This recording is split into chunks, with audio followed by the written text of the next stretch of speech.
Excella Education Study in USA assured scholarship. Contact 9881 96666. మీరు YouTube open చేస్తే నిన్న reels బాగా కనిపిస్తాయి.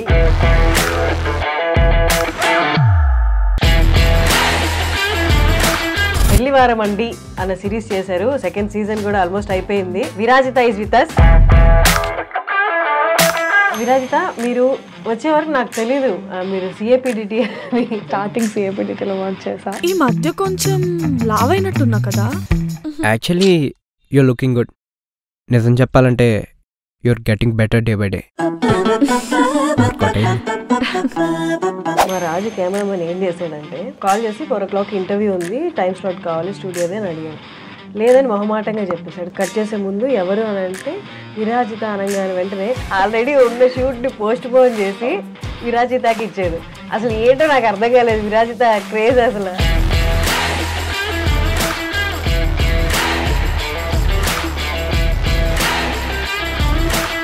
అండ్ రీసెంట్ ఒక రీల్ చూసాను 10th ఎపిసోడ్లో. ఆ లాస్ట్ క్లైమాక్స్ యాక్టింగ్ కూడా చాలా చాలా బాగుంది, చాలా న్యాచురల్గా ఉంది. అప్పుడప్పుడు గుండె అనిష్ కంటే ఎక్కువ బరువు మోస్తుంది ప్రసాద్, నా వల్ల కావట్లేదు. డిగ్రీ ఆర్ ఇంజనీరింగ్ తర్వాత వచ్చేసామంటే ఇండస్ట్రీలోకి అదొకటి. తర్వాత మళ్ళీ ఎంబీఏ చేసి అలాంటి స్టేజ్ నుండి క్విట్ చేసి ఎలా? ఇంట్లో అమ్మ నాన్న అన్ని చేసి పెడుతుంటే కాలేజ్కి వెళ్ళి వచ్చినప్పుడు ఉన్న మైండ్ సెట్, నువ్వు బయట ప్రపంచంతో ఫేస్ చేస్తూ స్ట్రగుల్ చేస్తూ పోరాడుతూ వచ్చిన మైండ్ సెట్ డిఫరెన్స్ ఉంటుంది. How did you cope up with your fears? I should tell you, I still don't have answers to many of the questions running in my mind. అంటే I don't have a choice. ఎందుకంటే నేను అన్ని వదులుకొని వచ్చాను, వాళ్ళని కాదనుకొని వచ్చాను. కాబట్టి నేను ఎనీ ఆపర్చునిటీస్ లేదా ఏదైనా కొన్ని పరిధులు దాటి మనం చేయలేము. అండ్ మనకు వచ్చే ఆపర్చునిటీస్ అంటే ఇవాళ ఇట్లా షేప్ అవ్వడానికి reason many things that broke my heart are నాలాగే చాలా మంది యూట్యూబర్స్, యాక్టర్స్, నాతో పాటు డెబ్యూటెంట్స్. కెరియర్లో మన అనేవాడు ఉండదు.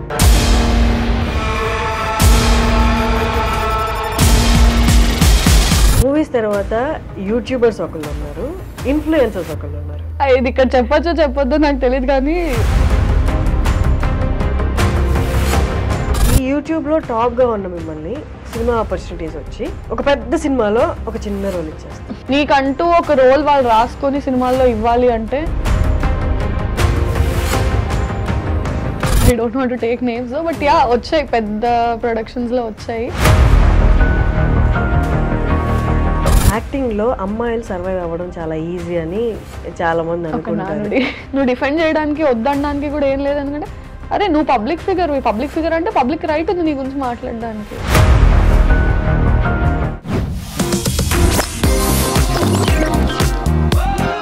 Hello viewers, welcome to iDream media, welcome to talk show with Harshini.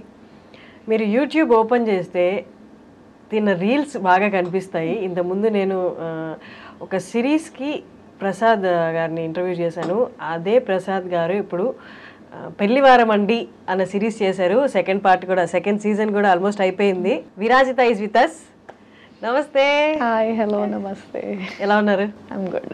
Virajitha, మీరు వచ్చే వరకు నాకు తెలీదు మీరు సిఏపిడిటి అని. స్టార్టింగ్ సిఏపిడిటిలో వర్క్ చేసా. ఓకే. తర్వాత ఒక 1.5 years తర్వాత I shifted to Infinitum.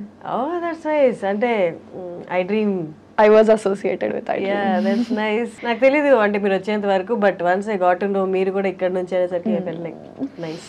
We are from the same. Yeah. How is it? How is going? How is everything going? Good. So far so good. Nice. ఇంకా చాలా ఉంది. Yeah. But yeah. But పెళ్లివారం అండి series ఇప్పటి రోజుల్లో, ఇప్పటి కాలంలో అంటే past 1-2 years తీసుకుంటే వెబ్ సిరీస్ అంటే యూట్యూబ్లో పెద్ద సక్సెస్ అయిన రేషియో ఉన్న వెబ్ సిరీస్ లేవు. బట్ ప్రసాద్ది అంతకుముందు సిరీస్ అండ్ ఈ సిరీస్ పెళ్లివారం అండి రెండు సూపర్ హిట్ కదా. పెట్టిన వెంటనే ఏ వీడియో ఓపెన్ చేసినా మిలియన్స్లో వ్యూస్ ఉంటున్నాయి. It's amazing. చాలా మంచి రైటర్ ప్రసాద్ వచ్చేసి. అంటే his got that audience pulse, అది తెలుసు, టార్గెట్ అది బాగా ఐడియా ఉంది తనకి. So yeah, this is a very hit series. ఇంకొకటి ఏంటంటే యాక్చువల్లీ ఈ 4 o'clockకి టైం స్లాట్ లేదు, ఓకే స్టూడియో అవైలబుల్ లేదనమాట. ఓకే మా రాజు కెమెరామెన్ ఏం చేశాడంటే, ఫస్ట్ నేను కాల్ చేసి ఫస్ట్ కాల్ చేసి 4 o'clock ఇంటర్వ్యూ ఉంది, టైం స్లాట్ కావాలి స్టూడియోదే అని అడిగాను. లేదని మొహమాటంగా చెప్పేశాడు. తర్వాత లాస్ట్లో కాల్ కట్ చేసే ముందు ఎవరు అని అంటే విరాజిత అనగానే వెంటనే అయితే ఉండు ఒక్క నిమిషం ఉండు అని చెప్పి ఆల్రెడీ ఉన్న షూట్ని పోస్ట్ పోన్ చేసి విరాజితకి ఇచ్చాడు. అసలు ఏంటో నాకు అర్థం కాలేదు, విరాజిత క్రేజ్ అసలు. బట్ థ్యాంక్ యూ కొంచెం మా టైం గురించి ఆలోచించినందుకు thank you so much. That's nice. ఎప్పుడు నేను రాజు అలా చేయడం చూడలేదు, ఫస్ట్ టైం. ఎందుకు రాజు ఎందుకు విరాజిత అనగానే, ఎందుకంటే విరాజితకి ఫ్యాన్స్ ఇక్కడ అన్నాడు. Thank you so much. Nice.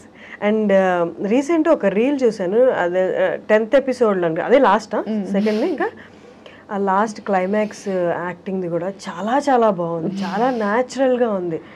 అంటే వాజ్ దట్ అంటే ఇన్స్ట్రక్షన్స్తో జరిగిందా లేదా మామూలుగా మనకి? అంటే స్క్రిప్ట్ రాసిన తర్వాత హీ ఆబ్వియస్లీ గివ్స్ ఇన్స్ట్రక్షన్స్, నాకు ఇట్లా కావాలి అట్లా కావాలని.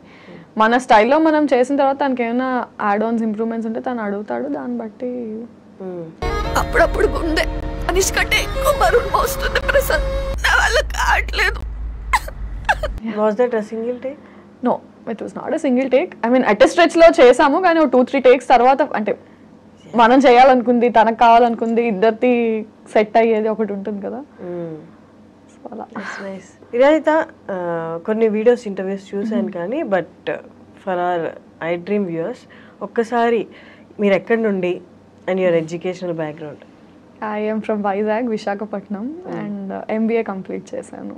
ఓకే, MBA కంప్లీట్ చేశాక ఒక 1 year జాబ్ చేసి 2019 MBA passed out. 2019 to 2020 job చేశాను. 2020 Januaryలో హైదరాబాద్ వచ్చాను. CAPDTలో వర్క్ చేయడం స్టార్ట్ చేశాను. And 3 months into that lockdown. CAPDT ఎలా, హౌ అంటే ఏదైనా కాంటాక్ట్ ఉందా? హౌ కాంటాక్ట్ అంటే ఒక రైటర్ ఉన్నాడు, రవితేజ ఓర్గంటి అని. He was my school senior. Okay. So తనతో మాట్లాడి ఐ వాజ్ లైక్, నాకు ఇలా ఇంట్రెస్ట్ ఉంది, ఏమైనా మీడియా హౌసెస్ నువ్వు ఆల్రెడీ వర్క్ చేసినావు కదా అంటే, ఒక ఆడిషన్ అరేంజ్ చేయగలను, దట్స్ నాట్ అన్ ఇష్యూ అన్నాడు. ఆడిషన్ తర్వాత అలా వాళ్ళకి నచ్చడం, ఒక ఫీమేల్ ఫ్లాట్మేట్ అని ఒక సిరీస్లో కాస్ట్ అవ్వడం, అది హిట్ అవ్వడం, ఇంకా అక్కడి నుంచి then immediately lockdown happened. Female flatmate season 1 తర్వాత ఫస్ట్ లాక్డౌన్, season 1 అవుతుండగానే ఫస్ట్ లాక్డౌన్ వచ్చింది. కొంచెం ఇంకా లాక్డౌన్ అయ్యాక అన్ని స్ట్రిక్ట్ అయిపోయాయి కదా మనకి. 3rd లాక్డౌన్ వరకు కూడా కొంచెం కోవిడ్ అనేది ఇబ్బంది ఇంకా విపరీతంగా ఉండదు కదా. సో అలాగే ఆ రెస్ట్రిక్షన్స్ లోనే కొంచెం వర్క్ చేసాం, కొంచెం చేయలేదు, జాబ్ వదిలేసి వచ్చాను. ఆ టర్బ్యులెన్స్ అయితే ఉండింది ఇంకా, బట్ స్టిల్ వదిలేసి వెళ్ళలేదు. 3rd లాక్డౌన్ తర్వాత అన్నీ సెట్ అయ్యాక back to videos again and మళ్ళీ హిట్ రావడానికి చాలా టైం పట్టింది, బట్ వచ్చింది. కానీ జాబ్ వదిలేయడం అనేది, ఈవెన్ నేను జాబ్ క్విట్ చేసి ఇక్కడికి వచ్చాను, జాబ్ క్విట్ చేసేటప్పుడు ఏంటి ఏకైక భరోసా ఏంటి, సక్సెస్ అవ్వగలనని? రేషియో చాలా తక్కువ కదా ఇక్కడ, సక్సెస్ రేషియో. ఇంకా భరోసా ఏం లేదు, ఒక హోప్తోనే వస్తాం అంతే. నోబడీ కెన్ ఎవరు అంటే ఎడ్యుకేషనల్ దాంట్లో అంటే ఇది కాకపోతే ఇది కాకపోతే ఇది అనే ఆప్షన్స్ ఉంటాయి. నువ్వు ఈ ఫీల్డ్ని నమ్ముకొని వచ్చినప్పుడు మనకన్నా ఆప్షన్స్ ఉండవు. హోప్ అంతే, అంటే లిటిల్ మనకున్న నమ్మకం అండ్ ఏదైనా చేయగలమేమో అన్న హోప్తో వచ్చాం. Fortunately by God's grace and parents blessings it worked out అంతే. అంటే వైల్ క్విట్టింగ్ జాబ్ అంటే ఓకేనా, చాలా మందికి ఆప్షన్ ఉండదు, ఫైనాన్షియల్ గానే సస్టైన్ అవ్వగలనా లేదా అని. మీకు ఆప్షన్ ఉందా? లేదు, లక్కీగా మా పేరెంట్స్ ఇద్దరు ఎంప్లాయీసే, నా మీద డిపెండెంట్ అయ్యే ఫ్యామిలీ కాదు. So I could take that. దానికి నేను ఎప్పుడు I'm thankful to them. And బయట నేను ఎవరికి చెప్పినా కూడా అదే అంటాను, quitting job I don't suggest people, because చాలా ఫ్యామిలీస్ మన ఎర్నింగ్ మీద డిపెండెంట్ ఉంటాయి.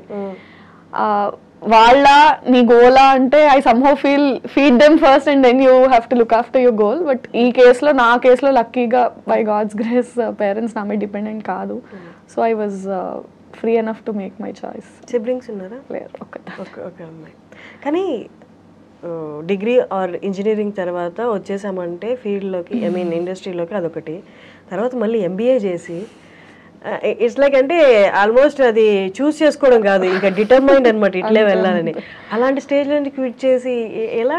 సమ్హౌ ఫీల్ అంటే చాలా మంది మేము ఇప్పుడు కాలేజెస్కి వాటికి ప్రమోషన్స్కి అది వెళ్ళినా, inter students, degree students when they say the passionate to be a part of this field, acting అనే కాదు, రైటింగ్, డైరెక్షన్, ఎడిటింగ్ ఏదైనా ఇంట్రెస్ట్ ఉంది అన్నప్పుడు ఐ సజెస్ట్ చేయం చదువుకోండి, ఫస్ట్ చదువు కంప్లీట్ చేయండి. బికాజ్ అంటే ఒక 17, 18, 20 ఆ ఏజ్లో మనకున్న మెచ్యూరిటీకి మనం స్టడీస్ కంప్లీట్ చేసిన తర్వాత ఎక్స్పోజర్ వచ్చాక జాబ్ చేసి డిఫరెంట్ ఎన్విరాన్మెంట్స్లో వర్క్ చేశాక మనకు వచ్చే మెచ్యూరిటీ అండ్ ఎక్స్పోజర్కి చాలా డిఫరెన్స్ ఉంటుంది. And financially how to handle your self.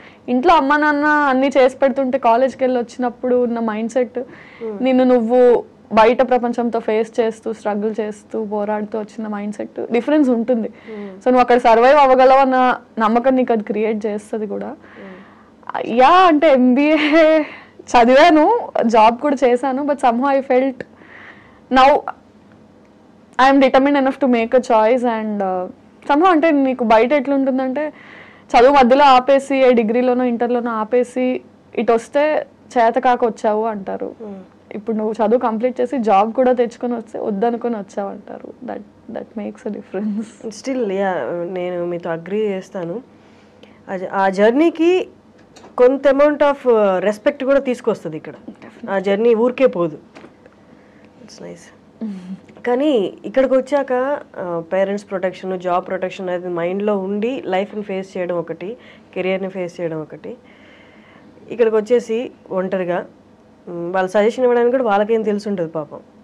దీనికి ఏం కోర్స్ లేదు కదా చదువుకునే వాళ్ళకి. ఇంకా భయమే ఉంటుంది, అయ్యో ఆడపిల్ల ఒకటి అక్కడికి వెళ్ళి ఫీల్డ్ ఏమీ తెలియదు అని. Any parent is like that. ఏం తెలియదు వాళ్ళకు కూడా పాపం. అంటే ఎడ్యుకేషనల్ ఫీల్డ్స్లో అయితే వాళ్ళు ఏమైనా సజెస్ట్ చేయగలరు, ఈ కెరియర్ ఆ కెరియర్ అని. ఇది టోటల్లీ న్యూ అయ్యేసరికి వాళ్ళకి ఇబ్బంది అయింది. బట్ యా మెల్లమెల్లగా వాళ్ళని సక్సెసే ఇప్పుడు కొంచెం వాళ్ళని స్టెబిలైజ్ చేసిందని ఫీల్ అవుతాను నేను. ఓకే, వాళ్ళది పక్కన పెడితే how did you cope up with your fears? అంటే ఇక్కడికి వచ్చాను సరే, వాళ్ళకి సమాధానం చెప్పాలి. నీ పర్సనల్ పర్స్యూ చేస్తున్న ఈ కెరియర్ ఏదైతే ఉందో అది సక్సెస్ఫుల్ పాత్లో వెళ్ళాలి. అసలు అంటే మీకు మీరు ఎలా సమాధానం చెప్పుకున్నారు? I should tell you, I still don't have answers to many of the questions running in my mind. అంటే 2020లో స్టార్టింగ్లో ఉన్న క్వశ్చన్స్ 2024లో ఇప్పుడున్న క్వశ్చన్స్ వేరు. బట్ క్వశ్చన్స్ అయితే మైండ్లో ఇంకా ఉంటూనే ఉంటాయి. As long as you have answers, new questions start popping up అన్నట్టు ఇప్పటికీ అనిపిస్తుంది, అరే వాట్ నెక్స్ట్ ఏం చేస్తాం. ఐ మీన్ ఇంకా ఇన్ని హిట్ సిరీస్లో వచ్చినా కూడా still it's a question mark and still it's a హజిల్ only. ఎలా ఆన్సర్ చేసుకున్నాం అంటే it's just that I'm determined to work. అంటే టాలెంట్, హార్డ్ వర్క్ బిలీవ్ చేసుకొని someday I will make it అన్న హోప్ అయితే ఉంది.